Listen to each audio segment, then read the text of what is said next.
புற்றுநோயை குணப்படுத்தும் அரிய வகை தாவரமான சொடக்கு தக்காளி தற்போது அழிவின் விளிம்பில் உள்ளதால் விவசாயிகள் கவலையடைந்துள்ளனர். இது குறித்த செய்தி தொகுப்பை தற்போது பார்க்கலாம்.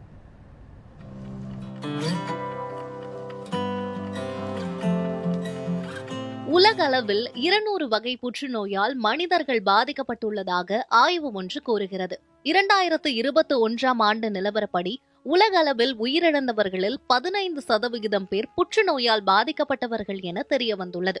உலக அளவில் 2040ஆம் ஆண்டுக்குள் புற்றுநோயாளிகளின் எண்ணிக்கை 29.9 மில்லியனாகவும் புற்றுநோய் பாதிப்பால் இறப்பவர்களின் எண்ணிக்கை 15.3 மில்லியனாகவும் உயரும் என கணிக்கப்பட்டுள்ளது. இந்தியாவில் ஆண்டுதோறும் 15 லட்சம் பேர் புற்றுநோயால் பாதிக்கப்படுவதாகவும் அதில் 7 லட்சம் பேர் உயிரிழப்பதாகவும் ஆய்வு ஒன்று கூறுகிறது. இந்தியாவில் அடுத்த 5 ஆண்டுகளில் இந்த பாதிப்பு 12% அதிகரிக்கும் எனவும் கணிக்கப்பட்டுள்ளது. உலகளவில் புற்றுநோய் பாதிப்பில் இந்தியா 3வது இடத்தில் உள்ளதாகவும் தமிழ்நாட்டில் ஏறத்தாழ 2,40,000 பேர் புற்றுநோயால் பாதிக்கப்பட்டு சிகிச்சை பெற்று வருவதாகவும் தகவல்கள் தெரிவிக்கின்றன. துரித உணவும் பதப்படுத்தப்பட்ட இறைச்சி உணவும் புற்றுநோய் ஏற்படுவதற்கான பொதுவான காரணங்களாக கூறப்படுகிறது. மேலும் உட்கார்ந்தபடியே வேலை செய்வதும் ஓடி ஆடி வேலை செய்யாமல் ஓரிடத்திலேயே நீண்ட நேரம் அமர்ந்து பணிபுரிவதுமே புற்றுநோய் ஏற்படுவதற்கான முதன்மையான காரணங்களாக கருதப்படுகிறது. ஆனால் இவற்றை கண்டு நாம் அச்சப்பட தேவையில்லை.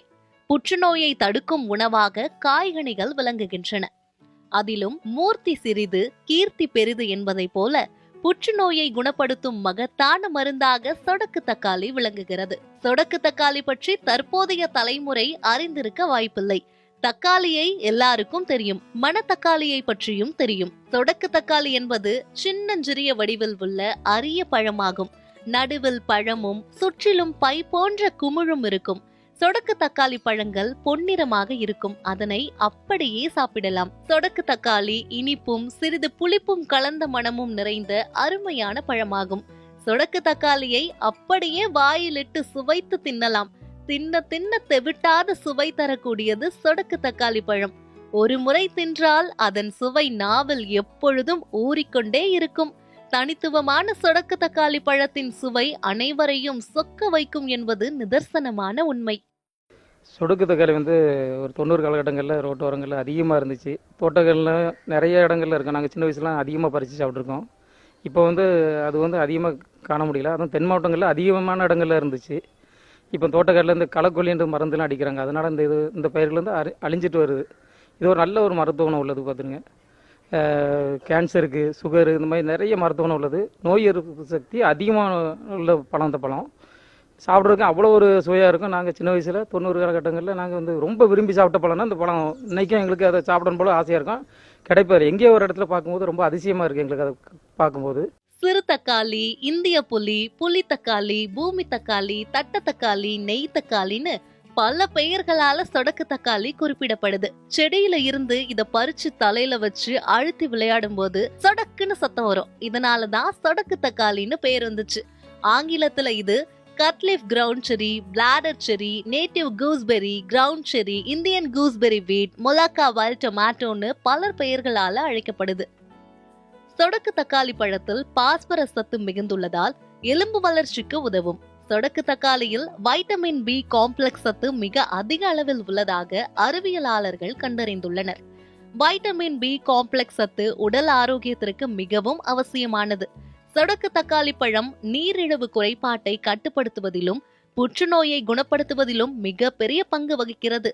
புற்றுநோயால் பாதிக்கப்பட்டவர்கள் சொடக்கு தக்காளி பழத்தை தொடர்ந்து தின்று வந்தால் பாதிக்கப்பட்ட DNA செல்களை குணப்படுத்தி புற்றுநோயிலிருந்து விடுவிக்க வழிவகுக்கும். கேன்சர் செல்கள் ஓரிடத்திலிருந்து பிற இடங்களுக்கு பரவுவதையும் தடுக்கும். மேலும் புற்றுநோய் செல்களின் வளர்ச்சியை தூண்டும் ப்ரீ ராடிக்கல்களை எதிர்த்து போராடும். சொடக்கு தக்காளி சாப்பிடும் போது வயிறு விரைவில் திருப்தியான உணர்வை பெறும். இதனால் மேற்கொண்டு எதையும் சாப்பிட தோன்றாது. எடையை குறைக்க விரும்புபவர்களுக்கு இது மிக சிறந்த பொருளாகும். குடல் புண், வயிற்று புண் நீங்குவதற்கு சொடக்கு தக்காளி தலை சிறந்த மருந்தாகும். இந்த செடி களிமண் மற்றும் ஈரம் சார்ந்த மண்ணில் வளரும். தென்கிழக்கு ஆசிய நாடுகளில் இதை அதிகமாக பார்க்கலாம். இதன் விதைகள் காற்றில் பல்வேறு இடங்களுக்கும் பரவுவதால் இது எளிதாக நீர்பிடிப்பு அதிகமுள்ள இடங்களில் தானாகவே வளர்கிறது. சொடக்கு தக்காளி அயல் நாட்டு சந்தைகளில் ஆயிரக்கணக்கான ரூபாய்க்கு விற்பனை செய்யப்படுகிறது. சொடக்கு தக்காளி பழத்தை சாலட்டில் சேர்ப்பது, பழக்கூட்டு, ஊறுகாய் தயாரித்தல் போன்ற மதிப்பு கூட்டு பொருட்கள் தயாரிக்க பயன்படுவதால் அதற்கான தேவையும் விலை மதிப்பும் கூடிக்கொண்டே போகிறது. நம்ம ஊரிலோ ஓசியில் கொடுத்தால் கூட வாங்கி சாப்பிடாத அளவுக்கு விலை மதிப்பற்றதாக சொடக்கு தக்காளி அலட்சியமாக கருதப்படுகிறது. உலகில் 50க்கும் மேற்பட்ட நாடுகளில் சொடக்கு தக்காளி விளைச்சல் அமோகமாக நடைபெறுகிறது. மெக்சிகோ, நெதர்லாந்து, ஸ்பெயின், மொராக்கோ ஆகிய நாடுகள் சொடக்கு தக்காளி பழத்தை ஏற்றுமதி செய்து கொழுத்த லாபம் சம்பாதிக்கின்றன.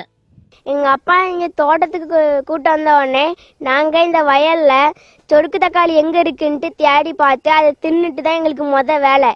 வயல்ல வேலை பார்க்கும்போது சொடுக்கு தக்காளி ஏதாச்சும் இருந்துச்சுன்னா அதை எடுத்துட்டு வருவாங்க. நாங்களும் நல்லா விரும்பி சாப்பிடுவோம். ரொம்ப டேஸ்டா இருக்கும். எங்க அப்பா இந்த சொடுக்கு தக்காளிலாம் ரொம்ப மருத்துவ குணம் உள்ளதுன்ட்டு சொல்லியிருக்காங்க.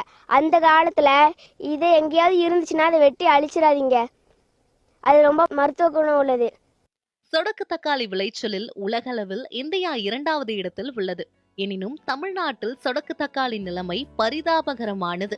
சொடக்கு தக்காளி செடிகள் நெல்லை மாவட்டம் ராதாபுரம் வட்டார பகுதிகளில் ஆங்காங்கே வயல் வரப்புகள் மற்றும் காட்டு பகுதிகளில் தன்னிச்சையாக முளைத்து மருத்துவ ரீதியாக பயனுள்ளதாக அமைந்து வந்தன. ஆனால் பருவம் தவறி பெய்து வரும் மழையால் அழிவின் விளிம்பை எட்டியுள்ளது சொடக்கு தக்காளி. சொடக்கு தக்காளி தாவரத்தை இயற்கை வேளாண்மையாக கருதி பாதுகாப்புடன் வளர்க்க தமிழக அரசே நடவடிக்கை எடுக்க வேண்டும் என்பது மூலிகை விவசாயிகள் மற்றும் மருத்துவர்களின் முக்கிய கோரிக்கையாக உள்ளது.